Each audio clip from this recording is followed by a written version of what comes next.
बहुत समय पहले की बात है। सृष्टि के आरंभ में तीन प्रमुख देवताओं की स्थापना हुई, ब्रह्मा, विष्णु और महेश शिव। ब्रह्मा जी को सृष्टि का रचयिता माना गया, विष्णु जी पालन करता और शिव जी संहार करता। जब ब्रह्मांड की रचना पूरी हुई तो देवताओं के बीच यह चर्चा उठी कि मनुष्यों द्वारा सबसे अधिक कौन पूजा जाएगा। ब्रह्मा जी को लगा, मैंने ही तो इस सृष्टि को रचा है। पेड़ पौधे, नदियां, प्राणी सब मेरी ही रचना है। निःसंदेह मेरी पूजा सबसे अधिक होगी। यह बात सुनकर विष्णु जी मुस्कुराए पर कुछ नहीं बोले। शिव जी ध्यान में लीन थे। एक बार ब्रह्मा जी और विष्णु जी के बीच इस विषय पर बहस हो गई। ब्रह्मा जी बोले, मेरी रचना के बिना कुछ भी संभव नहीं, तो सबसे पूजनीय मैं ही हूं। विष्णु जी बोले, सृष्टि का निर्माण तो एक पहलू है, लेकिन उसका पालन भी तो आवश्यक है। यदि पालन नहीं होगा तो रचना व्यर्थ हो जाएगी। दोनों की बहस जब बहुत बढ़ गई तो एक दिव्य ज्योतिस्तंभ उनके बीच प्रकट हुआ।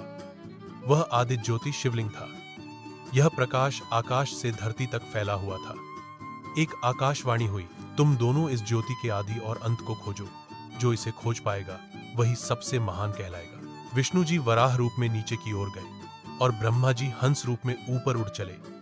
बहुत समय बीत गया लेकिन विष्णु जी को अंत नहीं मिला। उन्होंने स्वीकार कर लिया कि यह ज्योति अनंत है। उधर ब्रह्मा जी ऊपर उड़ते रहे लेकिन वह भी आदि तक नहीं पहुंच पाए। तभी उन्हें एक केतकी का फूल नीचे गिरता हुआ मिला।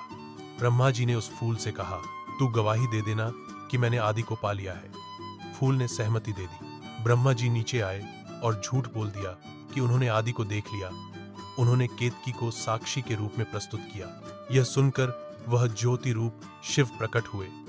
उन्होंने कहा, ब्रह्मा, तुमने झूठ बोला है, इसीलिए तुम्हारी सृष्टि की पूजा तो होगी पर तुम्हारी स्वयं की कभी पूजा नहीं की जाएगी। और केतकी, तुमने झूठ का साथ दिया, इसलिए तुम्हें भी पूजा में वर्जित किया जाएगा।